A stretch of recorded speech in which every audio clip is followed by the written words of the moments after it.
All right, ladies and gentlemen, hello and welcome. Super pumped to be here today. You are listening to AM 1160, The Quest, Atlanta's Catholic Radio. This is Honest to God, and Grace just looks tickled to death to be in the studio today. I'm so glad you're here too, Grace. You and Mackenzie are rocking the lays today. Because we love the environment. Yeah. Right. And flowers. And there's nothing that says I love the environment like taking something that grows naturally and instead of putting that on you, making the same thing out of microplastics where it's never going to break down and wearing them around your neck. I'm trying to spread awareness. Okay. Yeah, right. You know what? No, but we are going to be talking about the environment today. We're going to be talking about environmental sustainability. And I'm actually, even though it's a little off brand for me, I'm super excited about this episode. I got a lot to say. I got a lot of thoughts, and cool. I'm pretty pumped. Everybody here is a veteran, right? We got Christine, we got Patrick, we got Grace, we got Mackenzie. Producer Ben is here. As always. And then to my left is a vast expanse of empty nothingness that may or may not have producer Benny over in there. Show notes, Benny. Show notes, Benny. I'm sorry. I'm producer Ben. Not show notes, Benny. Not show notes, That's right. That's right. Yeah, so super pumped to be here today, guys. It's going to be a blast. Would anybody like to kick us off in prayer? Mackenzie, you look ready to go. Sure. All right. In the name of the Father, Son, Holy Spirit, amen. Dear Lord, please lead this conversation and allow for a more deeper understanding, protection of what you have created for the world that we live in. We love you, and our Father who art in heaven, hallowed be thy name. Thy kingdom come, thy will be done on earth as it is in heaven. Give us this day our daily bread, and forgive us our trespasses, as we forgive those who trespass against us. And lead us not into temptation, but deliver us from evil. Amen. Father, Son, and Holy Spirit, amen. Wait, good recovery there at the end. I like that. Yeah, take that, mega church pastors.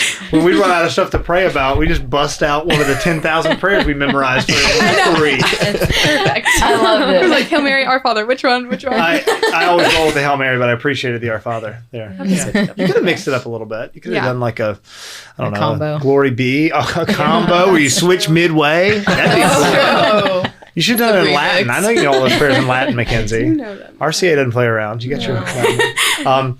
All right. So speaking of Latin, Latin is a language that was spoken by people who are dead, which will happen to the planet if the environment isn't sustained, which brings us to today's topic.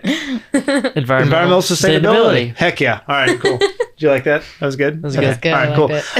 We're going to do one fun fact real quick because everybody's already been here. Producer Ben's going to give us a fun fact. And then we're going to get started. So, Christine, you mind kicking us off? Sure. One fun fact about me. Yeah, please. One fun fact. I like the idea of it just being one fun fact in general, though. That'd be kind of funny. Just tell us something interesting. One fun fact is that sharks are finned for their fins. And so we need to be careful when we go to the grocery stores. We should really make sure. This happens more in Latin America. You could be buying shark meat and it's like labeled a fish, like certain types of fish, like bolillo. There's all these types of names that they put. But it's actually shark meat. And so basically that's a fun fact. Like they're like highly desired in Asia and Asian countries. I know this isn't really that fun of a fact, but it's just something I'm passionate about. Cool. Shark fins, yeah. Yeah, heck yeah. I'm pro sharks keeping their fins. Yep. I'm a big fan of those fins staying right where they are. Look better with them on. They do. Yeah, they wouldn't be nearly as scary without fins. Yeah, exactly. They just look like, okay, now we're done. All right, Patrick, what you got? I just came back from the Holy Land. Heck yeah. Nice. Hence why I'm sporting this Palestinian scarf. Nice. But, yeah. I like it. It's a good look. It is a good look. What is it? It's not a shamag. What's the... I forget what it's called. It's got a cool name. It's a really long word that I can't pronounce, so I'm not going to try. Awesome. Grace, what about you? I was thinking about, I think I've talked about some of my travels and stuff and other fun facts, but I don't think I've specifically mentioned that I've been to the Giant's Causeway in Ireland, which is pretty cool, or Northern Ireland. So, I always thought the Giants were in San Francisco, but you're saying that there's a... Yeah, they're actually in Ireland too, building causeways and stuff. That's cool. Yeah. I knew San Francisco, I knew New York, but I didn't know there was another one over there. Cool. All right, Mackenzie, what you got? Mine seems really random, but my fun fact would be that I have always been a sock sleeper. I sleep with socks on. Oh, me too. And it started because when I was little, I was so terrified that little witches would come out of my closet and tickle my feet in the middle of the night. No, that is valid though. That makes sense. That makes sense. Yeah. Not like eat your toes Tickle. or just tickle. Sounds kind of like I've been always the world's very best ticklish. haunting. That's hilarious. Kind of cute. I used to always talk about, we have something living in the walls at my rental house right now. Nice. And I don't know what it is. And You named it? It scurries around. And so we've been talking about like the best case scenario for infestations, right? Like if you have to have an infestation of something, what do you want it to be? And so far, the one that I think is the best would be koalas. Koalas, that would wouldn't it be so cute Yeah. if you came home and you turned on the light in the kitchen and a bunch of koala bears just like scattered away, all clumsy and dumb koala bear looking? Yeah, that'd be pretty great. What would be the Koalas. worst? It's probably like the mice that it is. rats. No, Oh, but okay. if it is actually like what, like the worst thing it could possibly be would be like, I don't know, black mambas or something. Yeah, that'd Or be pretty witches. Yeah. Or Tickle witches your that feet. tickle your feet. Yeah, Your ooh. feet. Yeah. I have weird opinions too on like tiny cryptoid humans and whether or not they exist in the woods, but that's not for this episode. Like little gnomes. Yeah, dude, I Somebody got told some me a picture stories. of Costa Rica, and I'm like, this is not real. They're like, I swear I saw him. Dude, I got some weird stories about Have you it. seen them? Oh my this gosh, is- John Henry, you're like, Okay, half we a should- believer in this. Yeah, we should do a cryptid episode because I have some serious opinions. I've told you about the goblins that lived in the woods behind my house. The goblin. Yes, I have. We had goblins. Are in you the woods. referring to your children right now? Because I do know that your son likes to camp outside. No, he lived for 8 months in a tent, 100 yards deep in the woods behind my house. Your son? Yeah, my son did. He didn't come back to when the he house? was 8 years old. I Wow. made him come in for dinner and I made him come in Oh for my night prayers. gosh. But other than that, he was outside 8 months? No. for 8 months. 8 years old. Holy Yeah. crap. Yeah. By himself. Yes. Oh my Yeah, it was gosh. weird. No, I that's should not it. have let him do It that. was weird. That's an environmentalist right That there. Yeah. is, Thank you yes, for he's bringing a it back and giving me an naturalist. out on the goblin thing. I love Ben, it. you know, it's a fun fact. What you got? All right, gotta go I'm back going to to this do goblin. one fun fact about gingers. Oh. The ginger gene, or the M1R gene, can lay dormant in a family for many generations. That's scarier than the witch's feet. It is very scary. So you could think there's no redheads in my family, none at all, and then boom, you have a redheaded kid, which is exactly what happened to my parents. I Both have of your no, parents have red way. hair. no, none of Yes, them they do. do. None of them do. Your grandparents either? No. Wow. No grandparents, But no cousins. both his nothing. mother and father have red hair. They absolutely do They- not. My mom has naturally blonde hair. It's very reddish blonde. Strawberry blonde. Yeah.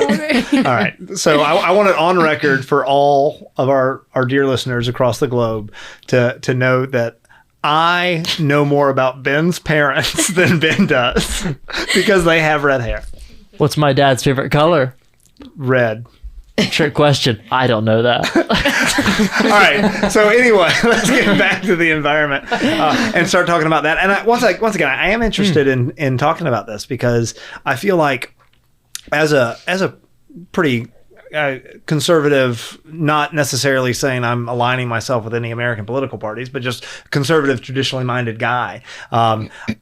People oftentimes assume that I have this like anti-tree hugger. I literally had this conversation with a guy the other day. He told me he was a vegan, right? And he like looked at me, and I was over it was a birthday party or something, and he followed it up immediately. He's like, I'm a vegan. He paused, looked at me, and he said, but it's not because I care about animals or anything. And I'm like, what? Why did you feel like you needed to Right. qualify that with it? Like, that's cool. You want to be a vegan, be a vegan.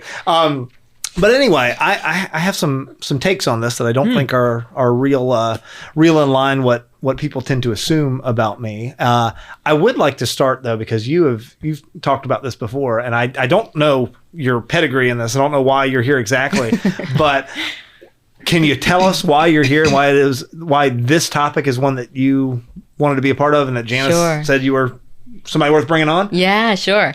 So I actually studied environmental management and sustainable development as my master's degree. And I've always been a very passionate environmentalist, ocean advocate, ocean guardian. And I'm interested in like your take too, what you just said, because I wonder why the two spaces of being faith-based or maybe more conservative, traditional, Right. and being environmental have to be separate, because Right. to me, they're not. I agree. And for so long, I was like, growing up in college and stuff, and around a lot of these environmental circles that were very much secular. And it wasn't until, 2 years ago, basically, when I had my reconversion, coming back to Christ in a stronger way, that I started really opening my eyes to some of the lies that I had fallen into. Sure. One of them being vegetarian and a vegetarian diet, which we can get into later. But I have all these things to say about it. Patrick was a big catalyst in bringing me back to the light as well. My diet changes, like I'm now eating meat. And so, yeah, it's just a passionate topic that I have of like caring for the earth, caring for creation, but also helping people understand that being faith-based and a believer in Christ doesn't mean you don't care about the environment, and vice versa. Being environmentalist and caring for earth and the animals and, justice for all doesn't mean you should not believe in God. Right. Yeah. And there's a number of topics like that we can get into in the future. And I always draw that distinction when I say that I'm a pretty conservative guy, which isn't a surprise to most people. But I say I'm conservative, but I'm not tying myself to the mast of the Republican Party or anything, right? Because I consider myself conservative in that I am an Orthodox Catholic who takes the teachings of the church seriously, and neither of the major political parties in the United States has any monopoly on on anything, but on orthodoxy, right? In particular. And now, obviously, there are some big issues that mean that I tend to vote a certain way for sure, especially with pro-life issues and things like that. But does anybody have any thoughts on why we draw that dichotomy, right? Between why it seems so bizarre to say, no, I'm pretty conservative. Also, I care deeply about God's creation. What are your thoughts? What do you think, Mackenzie? Oh, sorry, Patrick. Go for it. Well, I was just going to say, I mean, I think with scientism, I think what it did is it separated the human out of reality. So we look at the environment how it should be as if when people are not there, and that's what we view as the pristine environment, right? Like we take out the person, and that's how it's supposed to look like. And so we ended up living in the world like these observers instead of being part of the world, right? So that's where it comes. Like as an example, like someone who I would say hunts knows the land a lot better and has a lot more respect for it because he would like to come back and hunt again, or that's a source of food. Where a park ranger that just went to the school, I mean, he has no, he has nothing necessarily there. His only care is his cares for the environment, but it's based on the scientism that doesn't relate with reality of how that area works. And define scientism for us, if you wouldn't mind. Well, it's this materialistic view that the only thing that exists is what's material, and the only thing that can be studied. So like you can throw metaphysics and spirituality out of all of it. But it's come to such an extreme where that in itself has become a religion, like a spiritual thing, ironically enough. Yeah. I would also say colleges, like just 'cause that's what happened to me. I went to college. I grew up Catholic, but I went to college and I was so exposed to all these groups that weren't rooted in Christ or faith at all. Because I went to a public college, Florida State. And unless you're going to a Catholic college and it's like really rooted in Catholicism or whatever, Christianity, you might not be getting a lens of what Christianity is in relation to creation and the environment and science, because it is one and the other. And so to me, it was like two worlds. Like I was living two parallel lives, and I didn't think I could unite them or be one person. And so I think a lot of people fall into that in college. Just a lot of like secular pushing agenda in college. Yeah. And I don't know the whole history of the environmental movement or whatever, but when I think about like these great environmentalists that I really respect, I'm thinking about people like Teddy Roosevelt. I'm thinking about people like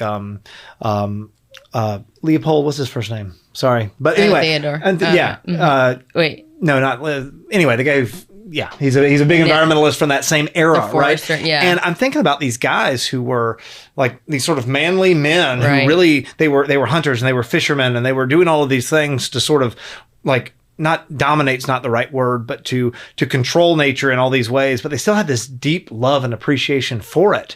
And then it seems like 60s and 70s come along and the whole countercultural movement just like puts their arm around environmentalism and says, no, this is our stuff. And now you can't care about conserving animals and whatever and consider yourself to be a more traditionally minded person. It's a ridiculous lie. Yeah, I remember the first time I realized that a lot of those, what you said, those, historical environmental figures that you have in your mind, like were the hunters, the conservers, the national parks were started that way. I was like, oh, I didn't know they were conservative minded. I didn't know that traditional. So yeah, I feel like that's also something that's lost in context and misinformation. Well, if anything, I feel like, I mean, from my perspective, I think I started caring about the environment a lot more when I had my conversion to faith, because I take God's command to be good stewards of his creation pretty seriously. And that doesn't mean that I am going to be going to be out there chaining myself to an oak tree in the national park. But it also means that I should understand why somebody's even going to do some of those radical things, right? Because I think we might have said this on the last episode. It's a Scott Hahn quote who said it. I'm sure he got it from a saint at some point. But basically what he says is, even in all sin, there's a desire for goodness. But I think it's in all action, there's a desire for goodness, right? And even if those people are doing these things that I think are ridiculous, and I mean, you have environmental terrorists and stuff like that. Oh, yeah. They're still doing this thing that at root is a positive, that their goal is a positive one, which is to protect the environment.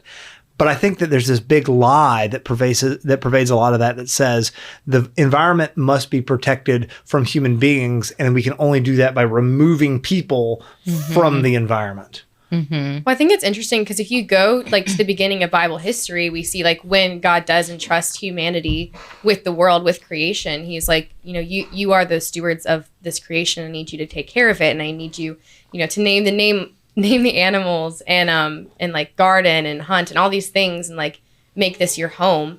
And then I think in that there's a huge responsibility for us to truly like understand what we're doing that impacts the environment and how we can like better take care of it. Right. Yeah. I don't think it's a secret on the show. I talk a lot about this. I'm a big time hunter, right? Every year, we usually harvest 4 deer a year, and that keeps my family fed. I hunt ducks, I raise chickens and turkeys and bees and all these different things. And we've done that for a long time. And people think that, that's because, you're a man and men like to hunt and you're trying to be manly. But like, I do enjoy it, right? It would be a lie if I said I didn't enjoy doing these things. But it started because we wanted to live healthier lives, and my wife and I had a really serious issue with the way that animals were treated in the whole factory farming system, right?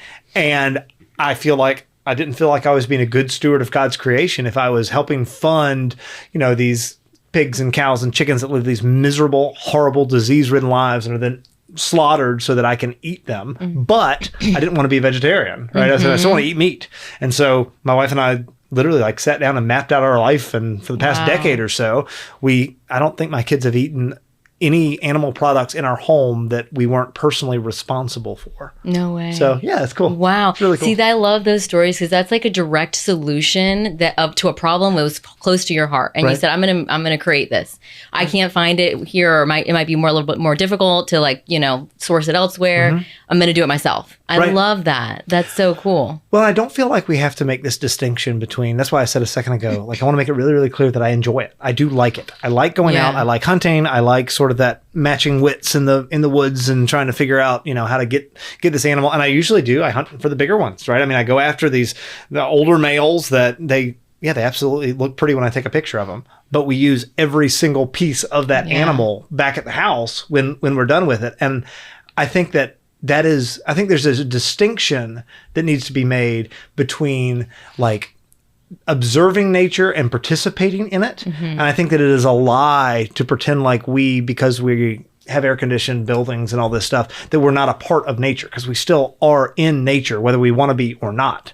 And I think actively participating in it is healthier and more rightly ordered than passively participating in it by just picking up meat and eggs and milk 100%. At the grocery store. Yep. 100%. I honestly feel like that's the reason why we are in the world we live in, where the majority of the people, I don't know what the statistics are, but a lot of people think that the vegetarian and vegan diet is healthier for the environment and for yourself. I really want to get into that. Because we're so disconnected from our earth and from where our food comes from. I think that's the biggest problem. Right. We don't even know where our food comes from. So of course you're thinking, oh, okay, I'm not going to eat the cow, or I'm not going to eat the deer. So instead I'll just eat these veggies. And like people don't know that that's actually far worse. So talk about that. I'd love to flesh that out a little bit. Yeah. So I think it's important to understand that every ecosystem on earth needs animal products. every ecosystem needs animals to evolve. And so if you're eating just a plant-based diet, your veggies are coming from a veggie farm, let's say, it still needs animal products to come to the farm. And there's like no biodiversity, like you're disrupting the soil. Right. There's no birds in the trees. It's like basically a monocrop of, let's say, carrots or lettuce. It's nothing like an animal farm that might have the animals being rotated. Different animals, like you just said, turkeys, chickens, cows, all of it being in union together. And then also like the hooves aerating the soil, like all of that, the animals need to be on the land to actually like create healthy, biodiverse, nutrient-rich soil. Do you know Joel Salatin? No. Do any of you know Joel Salatin? So familiar. he's big into this sort of sustainability movement, and he's been really influential on us and everything that we've done on our farm. And it's the same thing you're talking about. We're working with the natural processes instead of against them. We're not trying to dominate nature and force it, like bend it to our will. We're trying to say, hey, this is how nature works, so we're gonna cooperate with this. And just one of 1,000 examples is we use chicken tractors. It's essentially a giant cage with no bottom on it, right? That's on wheels. And I move it the length of the cage every day. And those chickens, they eat the grass, they eat the bugs, they scratch it all up. And then the next day they move on to the next spot. They poop in it, right? And that fertilizes the soil. And then it takes about a year to go down and back a couple of times, right? In this big field that we have. Wow. And then the next year you rotate fields and you plant stuff there, and from those chickens doing their thing, you've got this rich, awesome soil. It's just really cool. So you're basically regenerative farming. We're trying to. That's cool, we're John Henry. Imperfect for sure. That's amazing. And we're trying to get plant products we're trying to handle plant products better than we have, because we still buy, we don't purchase any animal products, but we still buy we buy fruits and veggies from the store, and we're trying to move away from that for that same reason, because those fruits and vegetables are being produced on these big monoculture, right?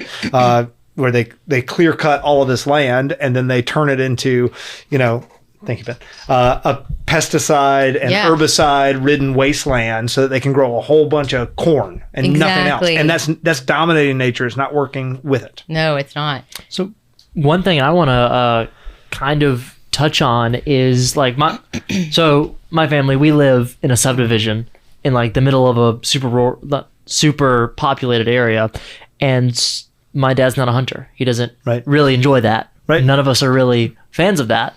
And so the way you're talking about like growing your own stuff and going out and hunting your own food, it's not really something that we are interested in, or kind of an option to us at the moment. And so what we've done is we're trying to kind of move in that same way, but we found a local farmer, and we and another family that we know split a cow. We bought a cow from him. He took care of it, processed it, and now we split all of the products from said cow. Right. And so I think that is kind of going back to a thought I had of how we used to do things. Is used to your town created all your food, and you had the farmer in the town, and you had the shepherd, and you had all these people that it was their designated job to kind of produce the food, and everyone would pay them for their work, and that's how you would get things. Is you'd get the raw products, and for things like one thing my mother has really started to do is make bread, because it's really easy to do. If you've never made your own bread before, it's incredibly easy and it's delicious, so much better than any store-bought bread. It tastes so much better, and it's so much better for you instead of buying these pre-processed things that are easier, but bread's not that hard. Right. Yeah. But yeah. I love that. Things like Well, that. it all plays That's into, cool. I mean, it's just a sign of the brokenness of the system we live in, of just the corporatized everything. And I'm eating stuff that was grown in California and then shipped to Vietnam to be packaged and then flown, shipped back on a freight over here to San Francisco, where it was put across driven across the country to go to the Kroger next to me. And I just think that I understand that we have a world to feed and there's billions of people on it, but I think there's things that we can actually do individually that are really positive. Yeah. And see, that way of farming is actually scalable. If more people like you, Ben, started saying, oh, I want to do that too, there would be demand. You would be surprised as how many farmers around the world and producers want to shift into a more regenerative farming technique, but they just can't because the demand isn't there. We're not there yet. So like more people need to be like, yeah, I actually do want to provide income and economy to my local butcher or to the local person who's like giving me, my milk or eggs or whatever, but it's not there yet. And so we need to raise more of that awareness for people to say, yeah, actually, that's actually more healthy. And for me, for my body and for the environment. Yeah. so I'm going to put you on the spot over there, ladies, Mackenzie in particular, right? It doesn't have to be, regenerative farming particular or anything, but what are your thoughts on this? Like, why are you here? Your idea on environmental sustainability and all of that. Dig into it for me. Well, I found out I was going to be on this episode like a couple hours ago. Sweet. Yeah. And you're killing it so far. No, but I think it's really interesting because I haven't really, growing up, it was always like, you take care of the earth, that kind of thing. Right. But it wasn't something that was super, I gave much thought into it. Mm-hmm. But, as I've gotten older, my mom has started to become more, non-toxic. She's all about that kind of thing because it, affects the things, I don't know, just the way your body works. Mm-hmm. And so she's started gardening more and gardening those veggies and fruits and stuff because they usually do just get pumped with stuff and make it super big and have all these toxic. I'm not super knowledgeable on all the what's actually in them, but well, I'm not saying another word till break, so good luck filling the gap. Grace, what are your thoughts? Okay, I was gonna say I'm not super knowledgeable either. I was just telling Christine the only background I have in this is an introduction to environmental science. Yeah, environmental studies at my college that I took last year, and I was barely paying attention. My professor liked to ramble on. But I think growing up, especially, my dad and I love the ocean. We snorkel, we dive. And so growing up, just seeing during the tourist seasons when people would come in just kind of trashing the beaches and things, or we're snorkeling and there's just trash literally drifting through the water. Not only is it an eyesore, but you also know that's endangering animals' lives and even people's lives. If you go down the chain, if we're hurting the animals, then our food supply and even just other food chains will be depleted, and that's not good. So there's little things like that just drive me crazy. So it's made me more aware and made me want to be more conscientious. Hey Ben, you know how Christine was just talking about sharks getting their fins removed? I do know that. You know what's not very much like that at all? What? Subscribing to Honest to God. It's the opposite because it's really good for the environment. And for sharks. I mean, I don't know if we're going to tie the success of our show to sharks. I feel like there's some phobias we got to work out with some people there. Fine. You know what? Every time we get a new subscriber, another shark is born. Sorry. I feel like it's not a great sell. Time a bell rings. No, but please do. If you're listening to us on Spotify, Apple Podcasts, YouTube, make sure you like us. Make sure you subscribe. Give us 5 stars. Whatever thing you can do to make us feel good about ourselves here on Honest to God, please do that. Right? Grace is having a rough day, and you know what would make Grace's day better? If you subscribe. Yeah, 100%. So do it. You have to. Look at Grace. Look how sad she is. This is awful. And share with your friends. Absolutely. All right. So I want to jump back in environmental sustainability, and I want to talk about some practical stuff. But first, off air, Patrick, you were talking about sort of a spiritual aspect that we should probably get into because that's what we do here at Honest to God. Yeah. I mean, I just wanted to say, so Genesis lays out how the pattern of the world works. And so I take the spiritual truths of things over the material truths first. So if you can work out that pattern or relationship, everything else in your life will basically fall into place, including the environmental and all your relationships. So as an example, I mean, like we were talking about before, is God he created this world for us, right? So we're the intellect that perceives this world, that works with it. And so we're a part of it. And so, he gave us work, right? Like he said, you're going to name the animals, you're going to live amongst it and to honor and glorify me.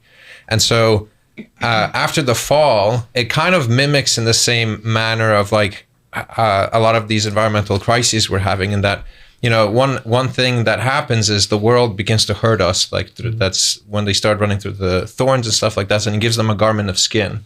And the garment of skin, in a way, you can think of as something like technology, because it extends our ability of something, and so we forget. But when we're in that garment for too long, we forget how the world really works, right? Like we forget that thorns hurt us, or we forget that, and so when you look at these as these patterns, you start to realize that they kind of scale at different levels of reality. But then, then sacrifice is something really important too. So I know we a lot of the environmental talk and stuff like that is, compassion towards animals and making sure we treat them correctly and stuff like that. But we also have to remember that, death is part of the cycle. Like 100%. we have to sacrifice. So in a way, the cow in its nature, to a certain extent, like he or she like wants to be sacrificed right. in order, because it becomes more part of us. So when you eat something, it becomes part of your body, right? And so you have like this communal aspect to it. And so like sacrifice. So some of these things about, tying yourself, like chaining yourself to trees or not wanting to hurt animals, I think is also a misunderstanding of what sacrifice is and how it works, right? So obviously you have to kill something, like particularly a living thing, in order to eat it, right? And so that it's like just understanding these patterns help. And so like if a scientist or something comes out and says some data points and stuff, if it doesn't fit into those patterns, I don't know where you're basing your information off of, right? Like, I don't know what it is. And I think traditionally, I mean, that's how science worked. Like you would look at you would work through the spirituality and then base the material science you find off of that spiritual truth, right? And so that's why you have now sometimes like scientists. I saw this guy in the Irish news channel that said the first thing we need to do is cut off all meat to save the planet. Like we have to stop producing all livestock, all meat, and then slowly we'll phase out the vegetables and it'll all become lab-based food. It's like, man, perfect. And it's like score. That's the answer, right? But it's like, wow, like he's so.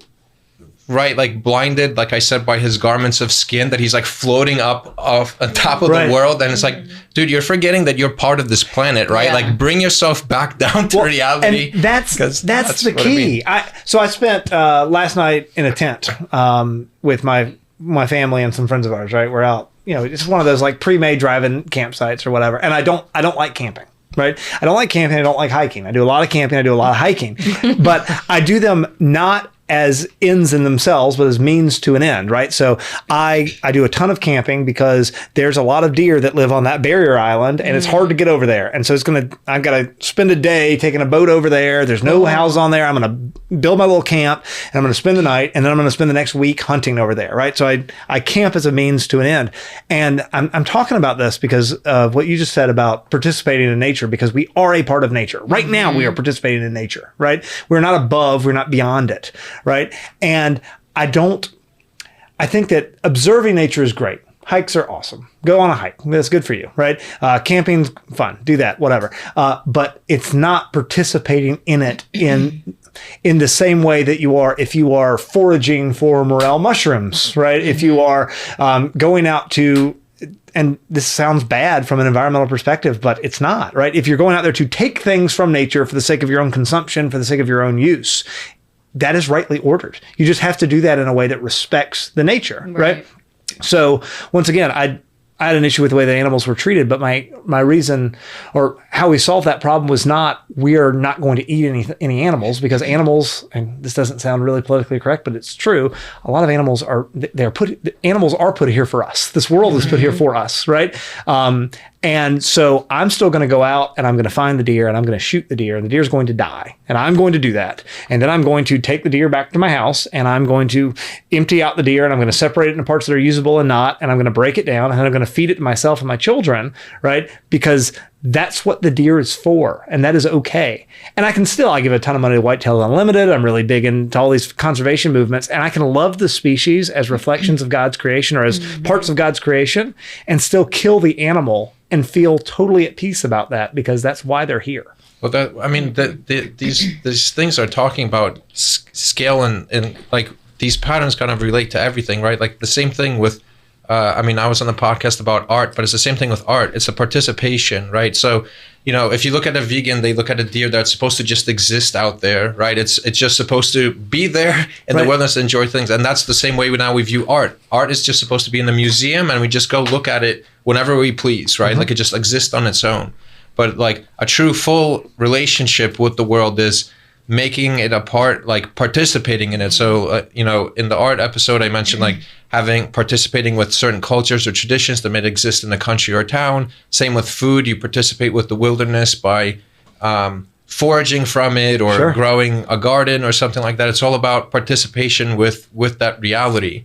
But with the secular world, you're seeing a more like you can say the fruits of it you can see as a separation from the world, where it's leading to something like transhumanism, right? Like their solution to all of this is, let's just put on the VR goggles, and so like we don't have to exist in the world at all. We can just exist in our own world that we create in our like this fake world, right? And so you see so like everyone, I noticed this being now more involved in like Catholic parishes and stuff. Most of them have farm or have like a community where they're involved with hunting or various things or homeschooling, whatever. And there's these communities that are built where people are truly living life. And on the opposite side, you have this super separation where all the friends are within Instagram, you're dating on apps, you're separating yourself, so you're going to put on the goggles because you want to look that, right? And so Or you're buying the processed patties, the veggie patties. Yeah, or the lab grown meat, which is a terrifying thing. Yeah, But exactly. Nature. It's not the cow. The cow isn't the problem. It's the how. I always like to say that. Yeah, and the cow being consumed isn't the problem, right? Because nature does not. It's not saying nature is not good, right? But I'm saying that nature does not exist for its own sake. Right? Nature was created for us, and it's okay for us to participate in it. And I think it's good and natural for us to participate in it in really visceral ways. Good Friday, we ate a bunch of fish that we went out and caught that day. We spent the day on a boat. We caught a bunch of fish. We took all the fish home, and then we ate them on Good Friday. And it was the best. I mean, I can get into all the practical stuff too about why, spirituality aside, right? It's good. It's fun. It's good for children. It gives them a healthy respect of where their food's coming from and what is required for their own existence that I think is really important.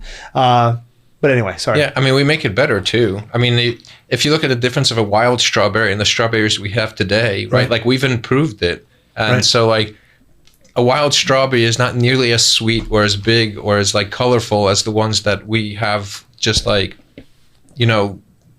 created this relationship with and learned about in order to make the most delicious and best strawberries, right? I do recommend Indian strawberries, though. We forage a ton of them. Like I'm big into foraging too. Yeah. Like Cool. every season, my son has 36 hours where I don't let him eat food from my house. He has to go find it in Oh the my woods. gosh, I love these things you do with your It's just so much fun. children. This is amazing. And last year, he ate a ton of wild lettuce, a ton of wild onions, a bunch of crickets, Oh my God. a couple of doves that he managed to shoot. I mean, it was in the season, and it was great. Oh, and then he found some chanterelle mushrooms, which is like the best thing in the world. And they're one of the only ones that I'll let him collect, because if you just go out and eat mushrooms that you're not sure about, like you could die. So I like my kid. I don't have life insurance on him, so like we need him alive. But it was super cool. So. Well, you're talking about this, like bringing up like a lot of respect and things like from your, like for your kids' perspective on the world around them. And I think that's really important, especially looking at food waste, like we've been talking about. If we look at like the before meal blessing, like bless us, O Lord, and these thy gifts, which we are about to receive from thy bounty through Christ our Lord. Amen. Right? Like it's from God, and recognizing that, whether it's through hunting or farming your food or just like being more environmentally sustainable in those things, we can be better stewards of like what is truly coming like from God. Like we're saying, animals are good, but they are good for us. Right. Right. And then being grateful as you're killing and the deer or whatever and cutting it up, being grateful to God that thank you for bringing this animal to me and allowing me to feed my children. So I might have told this story on the show before, but it's a good story, and it's perfect with what we're talking about. So I'm not one of those guys who said like God spoke to me in that moment. I don't say that very often, right? I don't feel God speaking to me a lot, and that's okay. Like I'm down with that. But this happened to me last September, the Tuesday after the deer opener, right? So I'm in the woods and I'm like 25 feet up in a tree, and I'm looking for this one deer in particular, right? And I know that he's out there. I had a couple of pictures of him on a trail camera, and I think he's going to walk through this area about 4 hours later. Right. So I go there, I get prepped, I get way up in a tree, and I think I'm going to be sitting there forever. And the wind was wrong. I was sweaty. It was just nothing was going great. So, but I'm sitting there and I'm praying a rosary, and like 2 hours before he's supposed to show up, in broad daylight, this guy comes strolling in, a big, beautiful deer, comes strolling in, stands broadside at like 20 yards. Wow. Like it was dumb, right? It didn't make any sense for this deer to do this. I shoot him with a bow, and this never happens. Usually when you're bow hunting, the deer runs off and you go find it, right? But he drops like a sack of potatoes right there, right in front of me. And I'm just amazed that this is happening. And so I'm saying my little prayer to God, right? And my little thank you prayer. And I swear I heard very distinctly God say, that's not you. That's not for you. That's for your wife. Now go home. It was like, stop obsessing over this thing that you have that you enjoy, right? Go work on your primary vocation. Anyway, it was really cool. You heard that. So wow. Yeah, it was That's really cool. Insane. Yeah. Oh my so gosh. What a beautiful I story. listened and I went home, and I didn't hunt again until December, where I got another one. He's pretty nice. I feel like you're going to be good friends with my brother-in-law. I need to I would love to meet your brother-in-law. So let's talk practically. Right. Let's talk just practically. What can you do? Because once again, everybody doesn't live the life I live. Everybody doesn't have the ability to participate in nature as easily as some of the people in this room do. What does that look like? What can I do right now if I'm a college student, if I'm a 20-something, 30-something, to positively to have a positive relationship with my environment and to, I guess, push us as a culture, as a society, more towards environmental sustainability in whatever form that is? What are your thoughts? Mackenzie. Okay, go ahead. No, I would love to hear actually because I'm learning. Mackenzie's always the one that I call on anytime it's quiet. And I think it's really funny. And you normally kill it off the cuff. But all right, sorry, Christine. All right, so I'll say two things. Number one, if you want to care about the environment, protect the environment, you 100% need to know where your food is coming from. This what we've been talking about this whole time. Go to your farmer's market, support your local farmers. Even if you don't live near a farm, there's farmers markets everywhere. So support them in that way. Know where your food's coming from. Ask, even if you don't know. Like I ask all the time at restaurants, where's this fish from? It doesn't, it might feel awkward, but just be more like conscious about knowing where your food is coming from. And then the other thing I'd say is just go outside and again, participate, put your feet in the soil, smell the earth. Go on a hike, get in the water, get in the river, just like actually be a participating human on Earth and understand. Because the more we do that, the more we fall in love with our ecosystem and our Earth around us. And the more we fall in love, we're going to say, oh, I actually want to protect this. Well, and doing real things, whatever those real things are, goes such a long way. Ben and I had a long car ride together the other day, and we were talking about, you remember this? We were talking about video games, and you were saying, I've been playing way less video games. I've gotten into rock climbing. I've gotten into all these different things. And it's fantastic. And it was all these real things that you were doing. And it's because, once again, we are corporeal beings, right? We do exist in this world that's made for us. Experience this. And that gives us a much deeper appreciation for it and might make us more likely to move further to where we're participating more fully in it. Right. What other stuff, practically speaking? I've got one. Make bread, like I mentioned earlier. I love that. It's this bizarre thing that like I've never, like, like a dinner roll.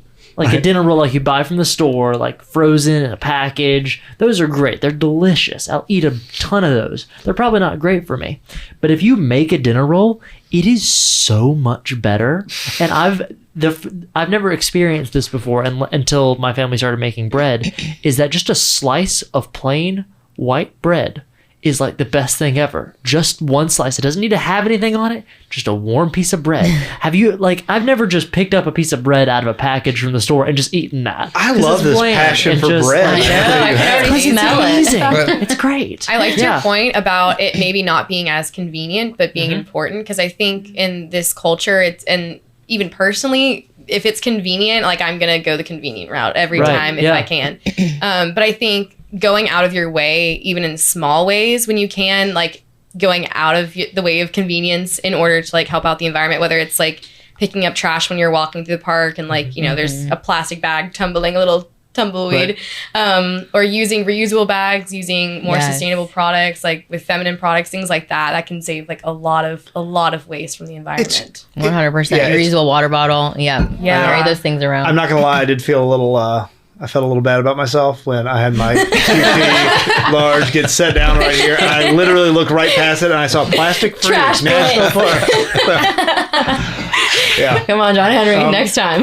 No, but recycling is a big piece of it too, right? I mean, I do think that I'm not going to go off on it like I'm going to fight not to do this, but recycling. I'm a big believer in recycling as well, except for paper, because paper comes from trees, right? I grew up in an area surrounded by tree farms, and what I've seen is paper prices have fluctuated. I've watched those trees that were growing for 12 to 20 years be clear cut and replaced with cotton farms or peanuts or, any of these things that become that same sprayed and manicured monoculture that is so abhorrent to the environment and so unnatural for us.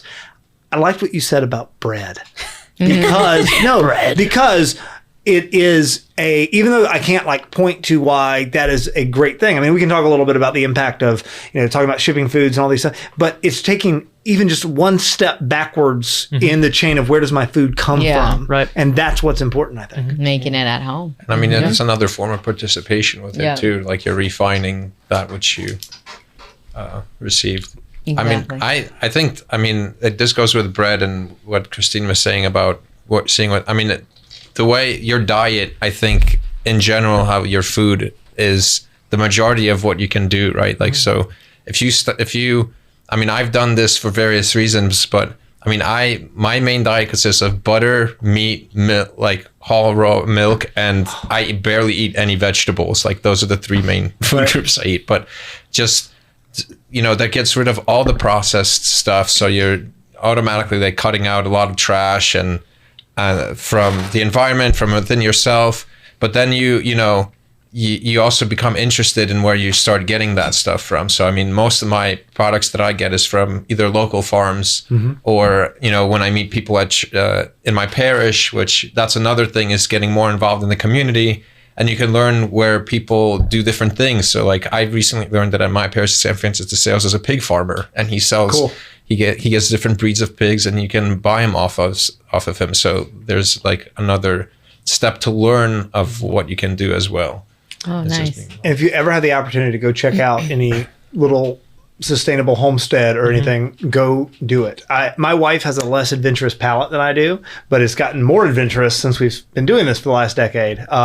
My rule with my son, I have a almost 11-year-old son, is you can go outside and you can shoot and trap anything that's legal to shoot and trap, but you have to eat it, right? You have to eat as much of it as you possibly can. And so my freezer currently has raccoons, squirrels, beaver. No. I've got wild turkey. We've got quail. We have deer. Oh my gosh. I think there's still probably some wild hog in there. And we have all these ridiculous things in there, and we're learning how to make use of them because he's like, no, I'm gonna do this, and he has to do everything. He goes out with a little knife and does all of his. Good for him. It's cool. It's really cool. Do you recommend any homesteads in Georgia area, Atlanta area, so to go check out? Because I've been looking for some. Carlton Farms is one that they do drop-offs in the Cumming area. I know that. I'm not sure where they're located, but they're big organic sustainability, everything. And the reality is it's going to cost more, right? It costs more to do that because... But the more the demand, the price will go down. Right. And the shortcuts aren't there for them. It makes sense because it is a lot easier to just chemically alter and forcibly subdue the environment, right? For the sake of convenience and making a quick buck. But they're pretty fantastic. And if you think about the price, it's the most nutrient-rich food you could be eating. Right. So it should be that cost, that price. No, absolutely. But also, you can do it yourself. You can absolutely do it yourself.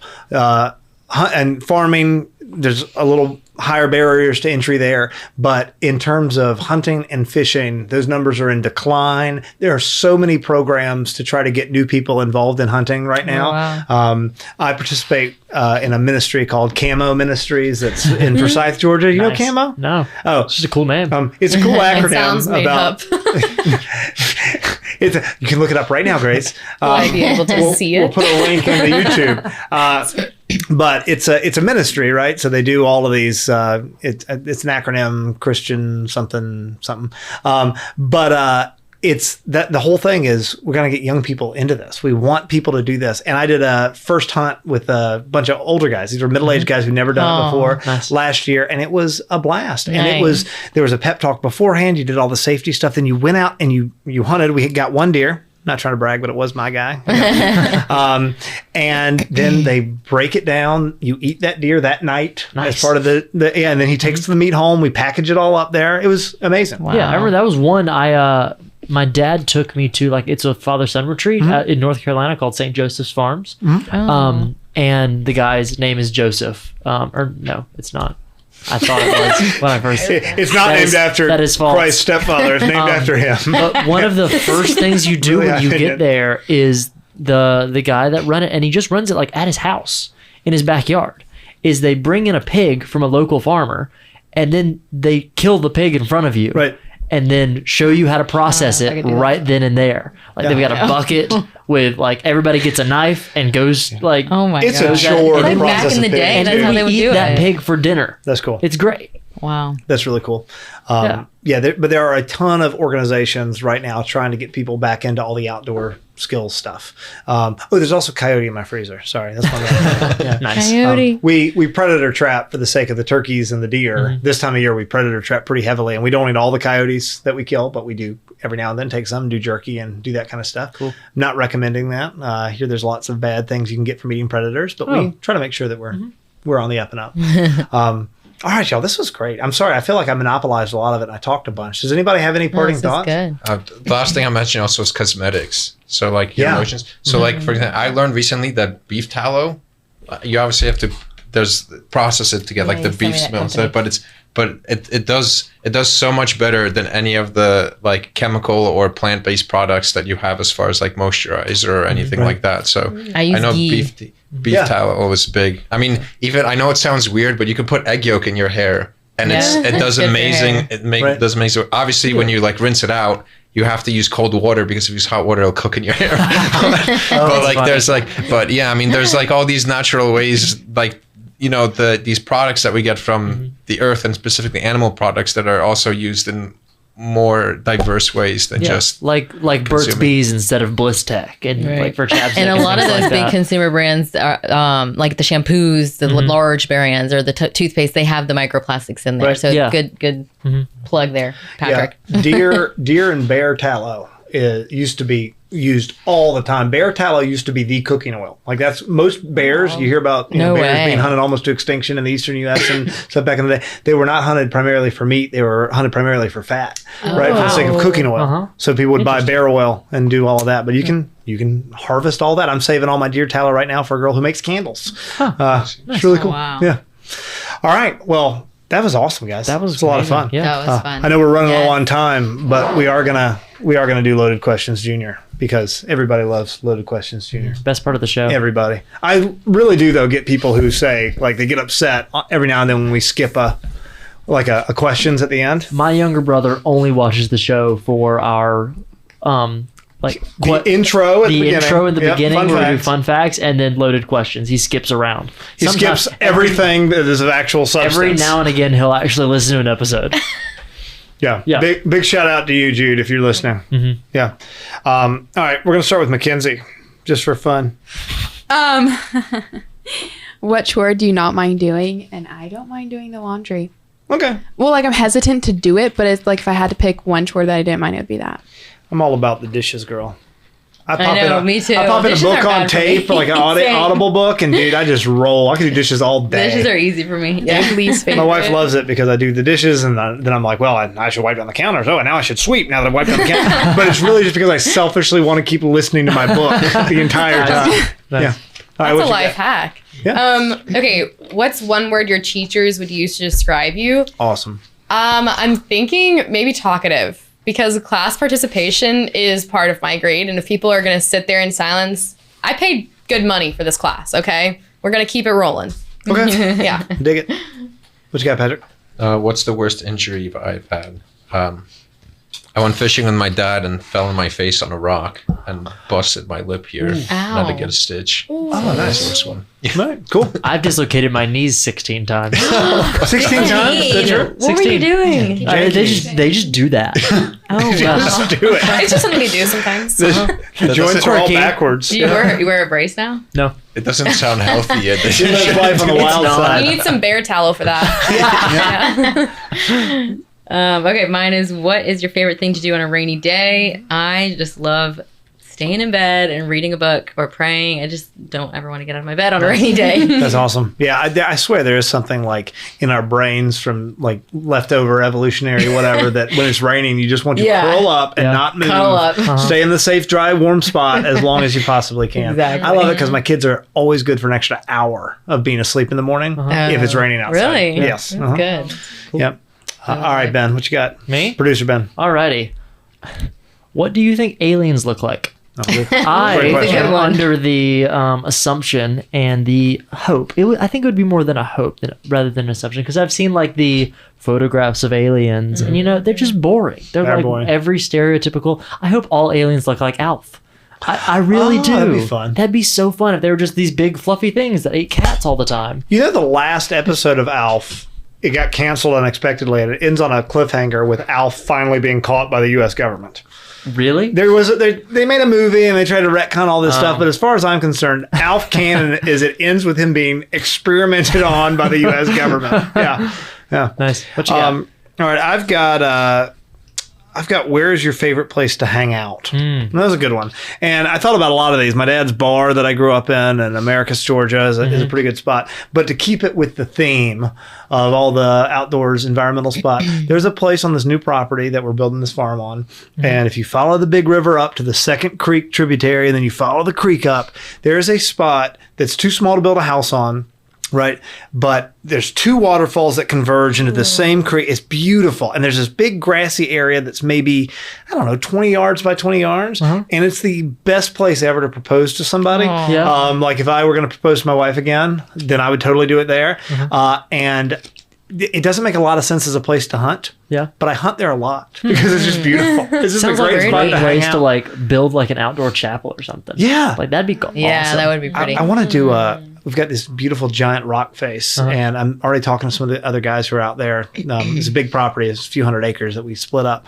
We want to do like a Marian grotto, Nice. like way up on a rock pretty. face. It'd be this beautiful like work, I think, that would be like towards the good. And once you got, I mean, you would have to literally like rappel to the spot. And Wow. that'd be cool. So That would be really we'll see. cool. Yeah. You need to do an episode on aliens and Catholicism. We need to get Dr. some Paul point. Thigpen on That here. would be a That cool would one. be so cool. and talk I can aliens. talk about that forever. Dude, Patrick. we definitely need to do that. You just read I a like space listening trilogy. about it, not so much Yeah, I talking did. about I'm it, but- like 20 pages from finishing it. I have lots of really strong opinions about aliens Aliens? that I Yeah, want me to get too. into. Mhm. Yeah, Absolutely. totally.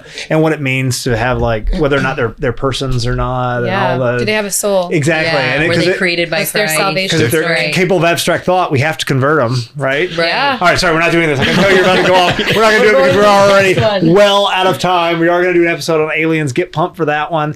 And if they're not Coming persons, soon I to will Honest eat to an God. alien. 100%. I will hunt one. I don't with my care. bow I don't arrow. care if it kills me from some weird moon disease because they are on the dark side of the moon. Be the best way to die. It would be the best way to die, and I would be if they were all history. I'd be the guy who found out aliens were poison and you shouldn't eat them. Yeah. All right. So with that in mind, we're gonna close out.